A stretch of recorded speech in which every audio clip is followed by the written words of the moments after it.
Welcome back to the Everyday Workbench, where we help homeowners maintain and improve their homes. And today we are talking about DIY wood deck maintenance. Keeping your wood deck looking great for years to come is pretty easy and simple. It's definitely a DIY project, and I'm going to take you through the steps to make sure you keep that deck looking great.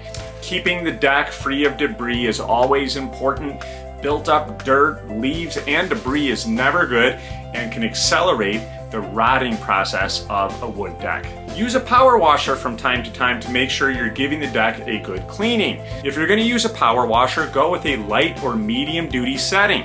You don't want to go too heavy. If you do, you can damage the wood, you can cause splitting and peeling, which will be hard to correct. For a normal maintenance cleaning, there are plenty of safe and easy to use cleaning agents that you can buy at your local hardware store. Now, if you need to rejuvenate the deck, say your wood has gone gray and you need to bring it back to life, you may want to use a rejuvenating product like 30 Seconds Outdoor Cleaner. Now that the wood deck is cleaned properly, you may have to sand it down from time to time. You may have some splitting or some cracking or a little rough area, or sometimes after cleaning you get that little fuzzy area of wood. Now, to sand down your deck, use a sanding sponge. If you have a large area to take care of, use a palm sander. Now, after you're done sanding, you're going to need to get that sawdust and debris off of the deck before you apply any type of coating.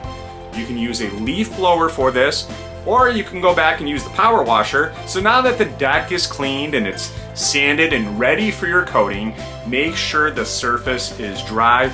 Ideally, if you have 2 or 3 days of dry weather before you apply any coating, that's the way to go. Now, when you're applying a coating to a deck, think of it as applying sunblock to the surface of the wood, because although ice and rain and snow and other types of debris are not good for the surface of a deck over time, it's that sun that you really have to protect the wood from. The UV rays are really harmful to the surface of a wood deck, so any coating that you're putting on is blocking those rays from degrading the wood. My recommendation is to look for a semi-transparent stain or a solid color wood stain to apply to that deck as a coating. You want to use a really great product.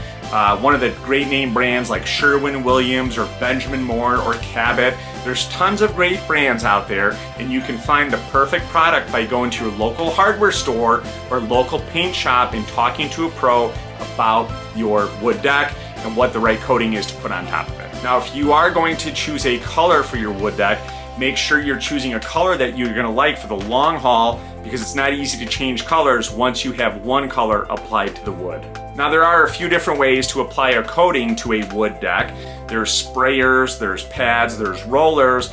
I find it easiest for most DIY projects to use a brush. You want to use a brush that's specifically designed to apply coatings to wood decks, and you can find that at your hardware store or your paint shop where you're buying your coating. Now that you have the coating applied to the deck, you're going to want to wait 24 to 48 hours before you have any sort of traffic on that wood deck. Now, whatever product you end up using on the deck, make sure you keep that can around so you know what color and brand and product you used for the next time you have to do maintenance. Plus, it's always great to have that old can around for any touch-ups that you might need for your deck. Hopefully you found this video helpful, and as always, thank you for watching the Everyday Workbench.